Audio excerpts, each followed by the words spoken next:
Assalamualaikum warahmatullahi wabarakatuh. Alhamdulillah, segala puji bagi Allah, Tuhan sekalian alam.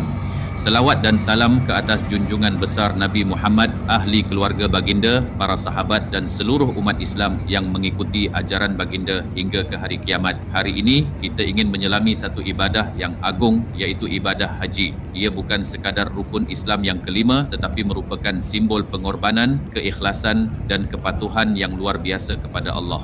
Allah berfirman dalam surah Ali Imran ayat 97, dan mengerjakan haji adalah kewajiban manusia terhadap Allah, iaitu bagi orang yang sanggup mengadakan perjalanan ke Baitullah.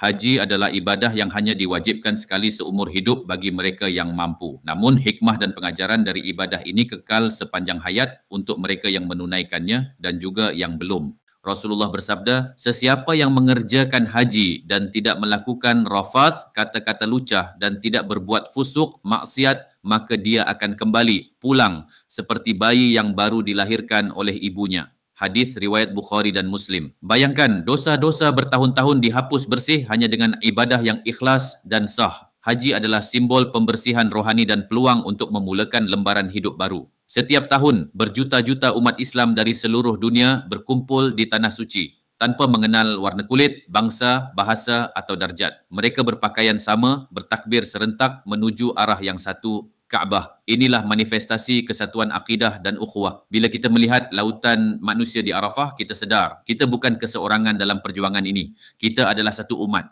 Ibadah haji memerlukan pengorbanan masa, tenaga dan emosi. Setiap pergerakan dari tawaf, sa'i, melontar, bermalam di Muzdalifah dan Mina, semuanya beratur dan tertib. Mereka harus menahan diri dari maksiat, menjaga lisan dan hati, serta sabar dengan ujian fizikal dan mental. Ia adalah madrasah tarbiyah membentuk mukmin yang sabar, teratur dan patuh pada arahan Allah. Setiap tempat dalam ibadah haji bukan sekadar lokasi, tetapi tapak sejarah keimanan. Tawaf mengelilingi Kaabah, mengikuti jejak Nabi Ibrahim dan Ismail.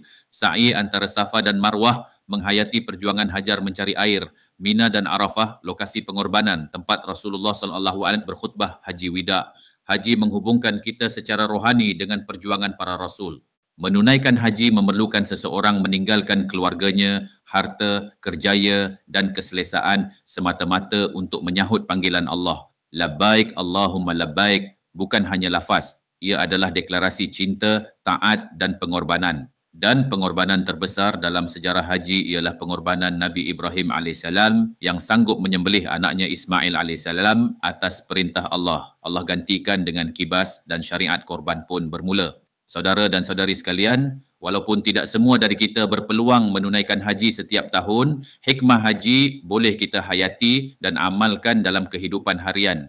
Bersihkan hati setiap hari seperti haji membersihkan dosa, pelihara ukhuwah, sebagaimana haji menyatukan umat latih diri sabar dan berdisiplin kenang perjuangan nabi-nabi dan jadikan ia inspirasi sentiasa bersedia untuk berkorban demi agama dan redha Allah. Allahumma rzuqna hajjan mabruran wa sa'yan mashkuran wa dhanban maghfura wa tijaratan lan tabur. Amin ya rabbal alamin. Assalamualaikum warahmatullahi wabarakatuh.